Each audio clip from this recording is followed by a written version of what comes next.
हिमाचल में दिव्यांग बच्चों की देखभाल को 730 दिनों की मिलेगी चाइल्ड केयर लीव, अधिसूचना जारी। हिमाचल प्रदेश सरकार ने महिला कर्मचारियों के लिए नई चाइल्ड केयर लीव नीति शुरू की है। मंगलवार को वित्त विभाग ने इसकी अधिसूचना जारी की। नए नियमों के अनुसार पात्र महिला सरकारी कर्मचारी 40% की न्यूनतम दिव्यांगता वाले बच्चों की देखभाल के लिए अधिकतम 730 दिनों की चाइल्ड केयर लीव की हकदार होंगी। यह छुट्टी अधिकतम 2 जीवित बच्चों के लिए ली जा सकती है। इसे एक कैलेंडर वर्ष में अधिकतम 3 अवधियों में विभाजित किया जा सकता है। विशेष मामलों में एकल महिला कर्मचारी अधिकतम 6 अवधियों तक का लाभ उठा सकती हैं। इस अवधि में माताओं का समर्थन करने के लिए सरकार चाइल्ड केयर लीव के पहले 365 दिनों के लिए वेतन का 100% और उसके बाद के 365 दिनों के लिए 80% देगी। महत्वपूर्ण बात यह है कि छुट्टी की अवधि कर्मचारी के नियमित अवकाश खाते से नहीं काटी जाएगी। इस नीति के कार्यान्वयन से राज्य में कामकाजी महिलाओं के जीवन पर सकारात्मक प्रभाव पड़ने की उम्मीद है, जिससे वे अपनी व्यावसायिक और पारिवारिक जिम्मेदारियों के बीच प्रभावी संतुलन बना सकेंगी।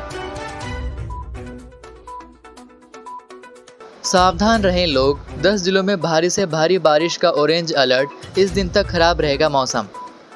ऑरेंज अलर्ट के बीच बुधवार को धर्मशाला, कांगड़ा, नाहन और शिमला में बारिश हुई।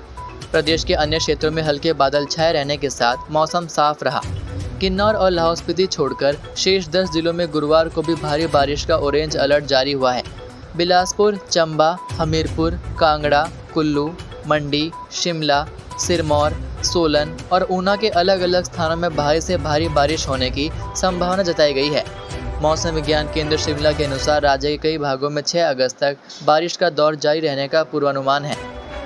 धर्मशाला में बुधवार दोपहर 3 से 5 बजे तक 81 मिलीमीटर बारिश दर्ज हुई। कांगड़ा में 18, नाहन में 16, धौलाकुआं में 12, शिमला में 8 मिलीमीटर बारिश हुई। घुमारवीं में भी कुछ देर भारी बारिश हुई। कुल्लू में बारिश नहीं होने से लोगों को भारी उमस से परेशान होना पड़ रहा है। ऊना जिले में बुधवार सुबह बारिश होने के बाद लोगों को उमस भरी गर्मी से राहत मिली। दोपहर होते होते मौसम साफ होने के बाद तेज धूप खिली। नेता हो या जनता, जमीन पर बैठकर देखते हैं सांस्कृतिक संध्या। अंतर्राष्ट्रीय मिंजर मेले में हर खासवाम जमीन पर बैठकर सांस्कृतिक संध्या देखने की रिवायत आज भी जारी है। मुख्य अतिथि से लेकर दर्शक दीर्घा में सभी लोग जमीन पर बैठकर सांस्कृतिक कार्यक्रमों का लुत्फ उठाते हैं। मिंजर मेले की यही रिवायत इसे प्रदेश भर में होने वाले दूसरे मेलों से अलग करती है। मिंजर मेले की 7 रंगारंग सांस्कृतिक संध्याओं में इसी परंपरा का पालन किया जाता है। प्रदेश के दूसरे मेलों की सांस्कृतिक संध्याओं में बैठने के लिए कुर्सियों का प्रबंध होता है। मंडी की मशहूर अंतर्राष्ट्रीय शिवरात्रि में दर्शक सांस्कृतिक संध्याओं का लुत्फ कुर्सियों पर बैठकर उठाते हैं। कुल्लू के शिवरात्रि मेले में कला केंद्र में विशिष्ट अतिथि और अन्य दर्शक सोफे और कुर्सियों पर बैठकर इसका आनंद उठाते हैं। अंतर्राष्ट्रीय मिंजर मेले का आगाज 10वीं शताब्दी में चंबा के राजा साहिल बर्मन के शासनकाल में हुआ था। राजा साहिल बर्मन कुरुक्षेत्र में युद्ध जीतकर आए थे। इस दौरान चंबा वासियों ने राजा को मक्की, धान व जौ की फसलें भेंट कर उनका स्वागत किया। इसके बाद हर वर्ष इसी दिन मिंजर मेले का आयोजन होता है। प्रबुद्ध नागरिक पीसी ओबरॉय ने बताया कि मिंजर मेला मेल जोल का है। इसी मेल जोल का प्रमाण है कि सांस्कृतिक संध्या में पहुंचने वाली विशेष हस्तियों से लेकर आम दर्शक नीचे बैठते हैं। अनशन पर बैठा जीओए का अभ्यर्थी डेंगू की चपेट में, 13वें दिन भी जारी रहा प्रदर्शन। हिमाचल प्रदेश राज्य चयन आयोग के बाहर क्रमिक अनशन पर बैठा एक अभ्यर्थी डेंगू की चपेट में आ गया है।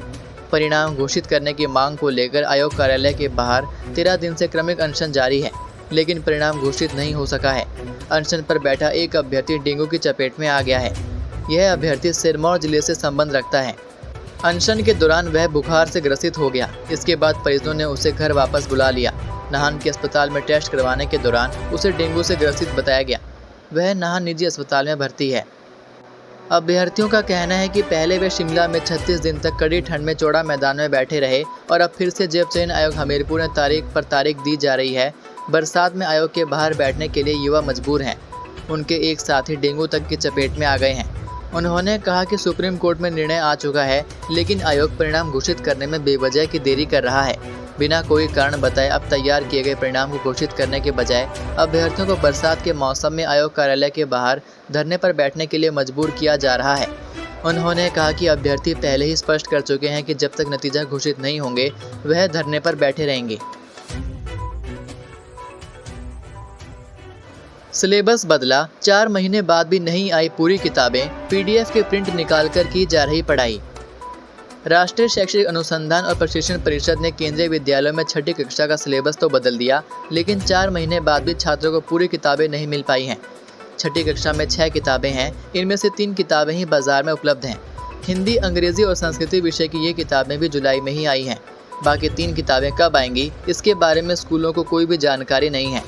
नए सिलेबस की पूरी किताबें न आने से केंद्रीय विद्यालय जाखू और जतोग में पीडीएफ से प्रिंट निकालकर विद्यार्थियों को पढ़ाया जा रहा है। एनसीईआरटी की लापरवाही से विद्यार्थियों की पढ़ाई प्रभावित होने के साथ साथ पीडीएफ के प्रिंट निकालना अभिभावकों के लिए किताबों की कीमत से महंगा पड़ रहा है। अभिभावकों ने बताया कि छठी कक्षा में 6 किताबें हैं। जुलाई में हिंदी, अंग्रेजी और संस्कृत किताबें ही बाजार में आई। इससे पहले इन किताबों के पीडीएफ के प्रिंट निकालकर पढ़ाई की जा रही थी। शिक्षकों के तबादलों पर रोक, 99 स्कूलों को तत्काल बंद करने के निर्देश। हिमाचल प्रदेश सरकार ने कम विद्यार्थी संख्या वाले स्कूलों के पुनर्गठन व शिक्षा की गुणवत्ता में सुधार के लिए कई बड़े फैसले लिए। इस संबंध में सरकार की ओर से अधिसूचना जारी कर दी गई है। बीते दिनों हुई कैबिनेट बैठक के फैसले के बाद सरकार ने राज्य में शून्य विद्यार्थी संख्या वाले 99 स्कूलों को तत्काल प्रभाव से बंद करने के निर्देश जारी किए गए हैं। इनमें 89 प्राथमिक तथा 10 माध्यमिक स्कूल शामिल हैं।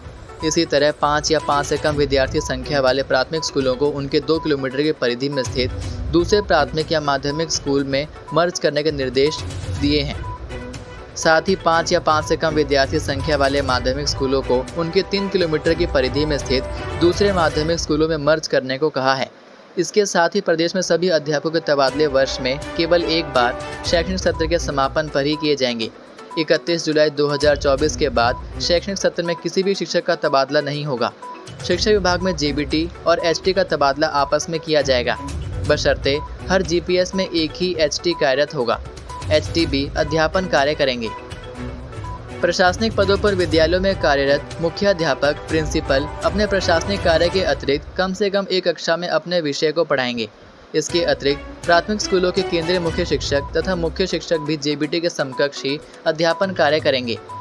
प्रदेश के सभी स्कूलों में सुबह प्रार्थना सभा में बच्चों के लिए शारीरिक व्यायाम करना अनिवार्य होगा, जिसके लिए कम से कम 15 मिनट का समय निर्धारित होगा तथा शारीरिक शिक्षक ही यह जिम्मेदारी निभाएंगे। किन्नौर कैलाश यात्रा 1 अगस्त से, गंदगी फैलाई तो 3000 रुपये लगेगा जुर्माना। 19,850 फुट की ऊंचाई पर स्थित किन्नौर कैलाश के लिए आधिकारिक तौर पर 1 अगस्त से यात्रा शुरू होगी। यह 26 अगस्त तक चलेगी। इस बार यात्रा के लिए कुछ सख्त नियम बनाए गए हैं। यात्रा के दौरान गंदगी फैलाए जाने पर श्रद्धालु को 3000 रुपये का जुर्माना लगेगा। यात्रा पर जाने के लिए 1 से 10 अगस्त तक का ऑनलाइन स्लॉट बुक हो चुका है। हर दिन यात्रा पर 350 श्रद्धालुओं को भेजा जाएगा। इसमें ऑनलाइन पंजीकरण करने वाले 200, ऑफलाइन पंजीकरण करने वाले 100 और किन्नौर पर्यटन एसोसिएशन में पंजीकृत 50 यात्री शामिल होंगे।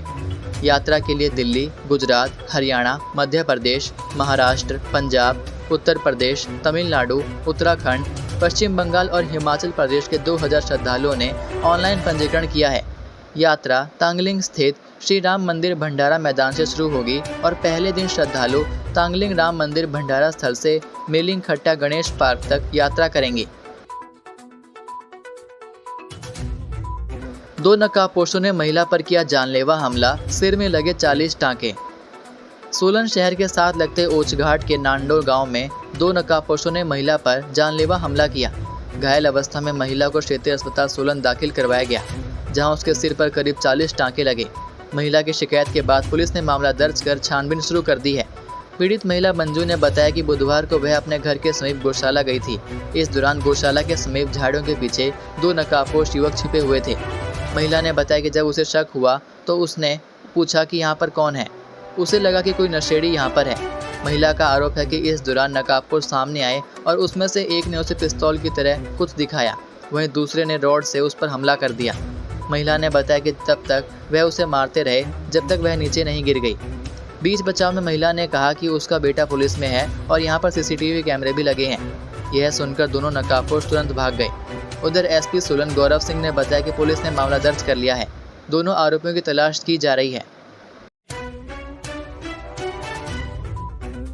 हाटी समुदाय के मुद्दे को लेकर फिर केंद्र के दरबार में हाजिरी, गृह मंत्री से मिला प्रतिनिधिमंडल।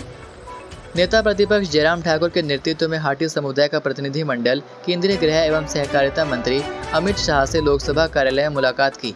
प्रतिनिधि मंडल ने हाटी समुदाय को अनुसूचित जनजाति का दर्जा दिए जाने के लिए प्रधानमंत्री नरेंद्र मोदी और गृह मंत्री अमित शाह का आभार जताकर अपनी कृतज्ञता ज्ञापित की। प्रतिनिधि मंडल ने हाटी समुदाय को संविधान संशोधन से अनुसूचित जनजाति का दर्जा मिलने के बाद भी राज्य सरकार द्वारा कानून को लागू न किए जाने के बारे में भी गृह मंत्री को अवगत करवाया। प्रतिनिधि मंडल ने कहा कि कानून बने 1 साल से ज़्यादा का समय बीत गया है, लेकिन राज्य सरकार की उदासीनता के कारण अभी तक किसी को भी कोई लाभ नहीं मिला है। इस कानून को लागू करने में सुखू सरकार द्वारा हर कदम पर रोड़े अटकाए गए हैं। सुखू सरकार के सत्ता में आने के बाद से ही हाटी समुदाय के हितों की रक्षा के लिए बने कानून में हर तरह से व्यवधान डाला गया है, जिसके कारण हाटी समुदाय को संसद द्वारा पारित किए गए कानून का कोई लाभ नहीं मिल पाया है। तो ये थे आज के प्रदेश के मुख्य समाचार। उम्मीद करते हैं कि आपको ये वीडियो पसंद आई होगी। वीडियो पसंद आने पर वीडियो को लाइक और शेयर ज़रूर करें। अब मुलाकात होगी आपसे अगली वीडियो में। तब तक के लिए जय हिंद, जय भारत, जय हिमाचल।